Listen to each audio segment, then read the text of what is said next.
por natyrisht këto janë probleme që takojnë mjeku t'i vendosi. Në rastin në fjalë, për shembull doktor, prej ditësh thuaj që fëmia kishte temperaturë të lartë, ishte me viroz prej një jave dhe në fund duke që ishte përkeqësuar gjendja e tij, sidomos kur kishte konsumuar mjalt, të paktën kjo bëhej lidhja. Pasi kishte konsumuar mjalt, lidhur këtu dhe me temperaturën, kishte pasur të vjella të shpeshta dhe ishte detyruar më pas që të shkonte drejt qendrave shëndetësore për të marrë mjekim, tek i cili nuk u bë më pas, sepse për fat të keq u shfaq pa shenja jete. Pra kjo ka qenë kronologjia e ngjarjes. Tani ju besoni që mjalti në kombinim me temperaturën mbase edhe me virozën mund të ketë shkaktuar fatalitetin? Lidhet me atë që tha Adelaida, pra në temperatura të larta. Përgjithsisht raste janë shumë të rralla që të ndodhin, natyrisht në një moshë e tij, që është 4 vjeç, po gjithsesi mjalti është një produkt i cili rrisej qenat në gjak. Natyrisht nëse ato kombinohen edhe me rrupra të tjerë ose me lëndë të tjera të cilat rrisin sheqerat, mund të shkaktojnë situata të caktuara, vërtet shumë të rralla, por që mund të japin probleme dhe të natyre. Në qartë, doktor, duam që ditën e sotme të shërbej ky emision dhe kjo pjesë e emisionit për të sensibilizuar dhe për dhënë informacion gjithë prindërit dhe për mos hapur panik, ndoshta sepse meqense është periudhë gripale dhe është periudhë e tillë dhe që shumë fëmijë mund të jenë të bllokuar me temperaturë të lartë, prindrit sigurisht që kanë pasur merak dhe frikë dhe pas këtij lajmi frika është e shtuar. Çfarë duhet të kenë ata parasysh tek fëmijët e vegjël?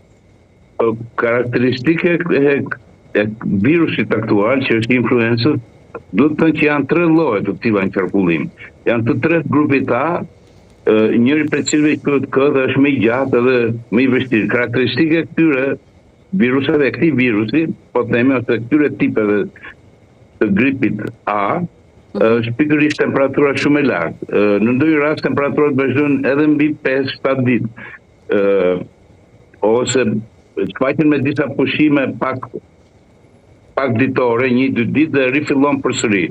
Në tilla raste gjithmonë duhet menduar dhe vlerësuar situata, qoftë nga prindi e parapunës, që duhet thënë është që ne shpesh shohim si armikun ton temperaturën. Mirë, po temperaturat të cilat janë të durueshme nga ana e fëmisë, në kuptimin që ai pak a shumë nuk e ndryshon sjelljen, në raste të tilla është më mirë ta shmangësh përdorimin antipiretikëve. Edhe për një arsye tjetër, sepse me ngritjen e temperaturës aktivizohen disa lëndë që ne i quajmë citokina, të cilat janë si brast të mikrobeve. Në moment që ne përdorim nga frika, nga fobia që kemi për temperaturën e lartë, barna, edhe atëherë kur barna që ulin temperaturën, edhe atëherë kur është e mundshme që të pritet, këto citokinat bien, sepse vetë barna që përdorin për uljen e temperaturës janë antagonistë të këtyre proceseve natyrale të mikrobeve. Deri ku duhet të pritet, doktor? Pra, gjithmonë e japim këtë shembullin, por duhet dhënë sa herë kemi mundësi. Deri ku duhet të pritet pa dhënë një barn për të ulur temperaturën? Për shembull, temperaturë, ne konsiderojmë temperaturë të dëshiruar temperaturë nga 38 deri në 39.5. Por kjo varet gjithmonë nga mënyra se si reagon fëmia. Nëse një fëmijë nuk ndryshon sjelljen, pikërisht në këtë rast nuk ke pse i jep. Nëse fëmia fillon të ndjen temperaturën, atëherë duhet dhënë ilaçi. Pra kur themi ndjen, është më i kputur, fillon nuk ka të njëjtat reagime. Për gjumet, kërkon varet, si më thën, kërkon, nuk di se çka kërkon etj. Po, prapë që flet edhe për qartë. Një nga gjërat. Një nga gjërat që duhet. E dyta është gjithmonë duhet ofruar shumë ujë. Në mënyrë të veçantë në situata të tilla. Sepse duhet të jetë ajo që e dëmton fëmijën në këtë rast ose që e bën, si më thën, temperaturën ta plotësoj më shumë, është pikërisht mungesa e lëngjeve. Vetë në temperaturë lëngjet fillojnë të paksohen, nga ana tjetër në temperaturë kërkojnë lëngje sepse uji është ambienti në cilë temperatura mund të stabilizohet.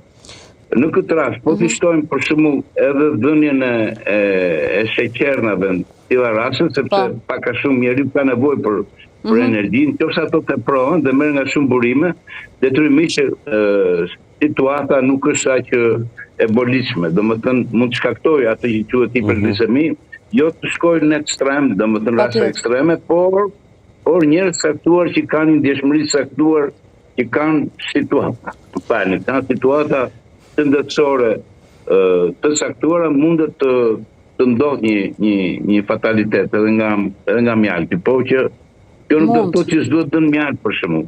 Pra është me mund. Të tregojmë kujdesshëm me sasitë që merren. Të kujdesshëm me sasitë që duhet marr.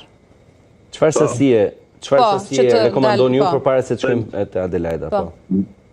Zakonisht një lugë kafe, maksimumi 2 lugë kafe, maksimumi 10 gram mjalt janë mjaftueshëm për këtë gjë. Po gjithmonë duhet patur parasysh që t'jepen dëngje me shumicë. Për shembull, në raste kur ti përdor edhe kortizon për të ulur temperaturën e lartë, gjë që në praktik ne aplikojmë, sepse është mjet shumë efikas për ta ndihmuar qoftë fëmijën qoftë dhe rritur në raste të tilla. Në raste të tilla sasia vetë kortizoni që ne japim e shton sasinë e sheqerit në organizmin e një fëmie. E qartë, Adelaida, çfarë duhen të bëjnë prindrit